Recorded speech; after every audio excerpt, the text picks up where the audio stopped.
You are watching the DocTalk show. So welcome back from the break. You're still watching the DocTalk show, and today we are discussing the health effects of biomass smoke. As a mother, as a woman, we all end up cooking. We grew up cooking as young girls in homes.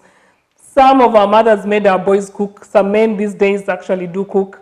So many of us are exposed to these gases, and when we talk of biomass gases, like Dr. Chirenga told us, we have cooking with firewood, we have cooking with charcoal, we have cow dung, all these things we harvest, the dry maize cobs and things like that that we use, that we burn to get energy to cook or to give out heat.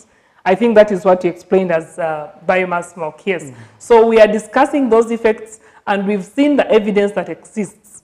Right now, Dr. Chirenga, can you tell us who is more at risk in the population? Which people do you see most? Which patients do you get most with lung issues or other issues that arise from cooking with these things that we use to cook the firewood and stuff?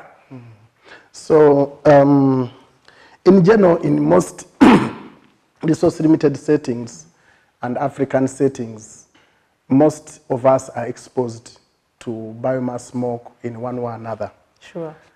First of all, I will say for urban people, especially in settlements which are close together, where Mizigos, that is what you're trying to politely say. Yes, in those settlements, the smoke from each of the individual houses actually mixes and becomes part of ambient air.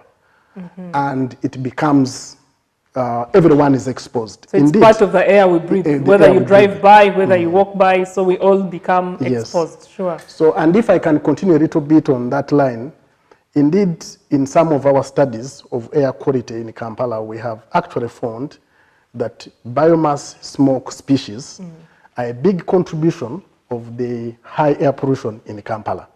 In addition, of course, to dust and the cars, and the factories that we have that are not out there. So in a way, most of us in poor settings are exposed. However, there are people who are more exposed.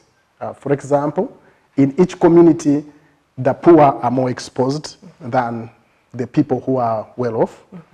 But it also, the women, girls, and small children are more exposed. Oh, sure. Because the women end up being the ones cooking and carrying children at the same time, so getting more exposed. So there's a gender issue also that follows this. Yeah. Okay. So that is in terms of gender. But again, if you look in rural areas, when we did our studies, especially in Masindi, the difference in the hours of exposure between men and women was actually small. And in further qualitative studies, we actually found that because of the limited space in which people live, the homes are small. When the women are cooking, the children and the husband are actually also close by. So also increasing their exposure. Okay. So it's understandable that, especially if the home is small. I don't know if when we are talking of this cooking, must it be indoors or also the outdoor is part of it? For example, these settlements you have mentioned, the Mizigo kind of, the slums, people cook from verandas. Is there a difference between cooking on the veranda and a stove being inside the house? Yes. Of course, if you cook outside, the movement, the air exchange is higher, so the concentration of pollutants around you is less. Okay. But if you cook inside, especially if the room has no windows, has no ventilators, it is worse. There are also other people who are highly exposed.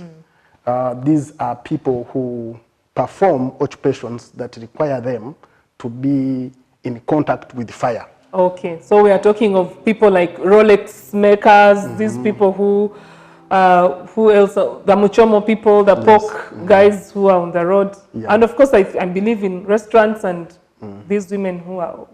What of people, the agriculture people who burn bushes? Because that is different from cooking. They are not cooking. Are they also exposed? Is that also exposure to these biomass gases? Yeah, that is also one of the risks of exposure.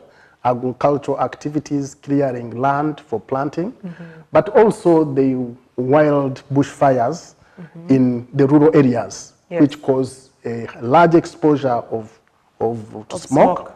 and people actually develop acute health effects after those exposures. If I may ask, does it have to be persistent exposure, or when you're exposed once in a while? For example, I get exposed when I go to the village for Christmas. That is the only time I will get in touch with these smokes. Is my risk also as high as the person who cooks every day? No, it's not as high, but when you talk of these exposures, they are the immediate effects and the dose of the exposure. If you are exposed, if you go to the village and you are cooking with firewood and you are exposed, you can get health effects. But when you stop the exposure, the tissues recover. Okay. However, if you continuously exposed, after recovery, there is another injury and another injury until when you have permanent damage of the tissues and you develop the chronic problems. Thank you very much. So now this brings us to the health effects that are associated with these biomasses. So I do not know if you want to categorize them into like the ones you've just mentioned that are just me who gets exposed for a short time and then steps away, the effects that I get, and then the person who is exposed for a longer period of time. So what are those that me who is exposed for a short time I will get as opposed to the person who is exposed over a long period of time? So the health effects of exposure to biomass smoke can be grouped into the acute ones and the chronic ones, the immediate ones and the ones which develop over time. So the acute effects include things like headache, like cough, sneezing, tearing in the eyes, and all other sorts of discomfort. So we should not immediately. We should not blame slay queens when they start tearing and coughing and things like that. They're actually getting exposed and they're having problems. We are not saying they are pretending so that they're out of the villages. So they could be forgiven. Could we also have issues like shortness of breath? Yes. Especially yes, from immediate. The women who come from Kampala to the village in Christmas. Oh, okay. So it's also not pretense. Yeah. So you've said that the acute ones, we have things like headache, we have tearing of eyes, you can cough and start sneezing, and then the shortness of breath. So what are these chronic ones? I'm sure those are the ones that come to hospital to see you, the ones who have been exposed over a long period of time, or the effects that take longer. Yeah. So one of the chronic effects, or some of the chronic effects, are airway diseases, breathing diseases, asthma, bronchitis, which is chronic, and a disease called COPD.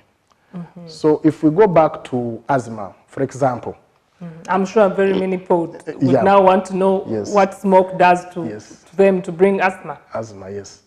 In our Uganda studies, several of them actually, we have consistently shown the relationship or the association between biomass smoke exposure and the development of asthma, and COPD and other airway diseases.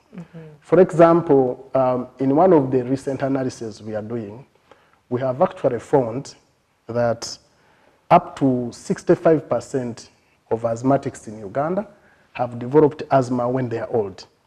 We all know 65%. that 65%. Oh. While actually we all know that asthma is a disease that is genetic, that is familial, that you develop when you are young, and then you grow manifested in children usually. Yes. So 65% of Ugandan asthmatics, actually not Ugandan asthmatics, African asthmatics, because the studies in 3 countries has occurred when they are older than 20 years.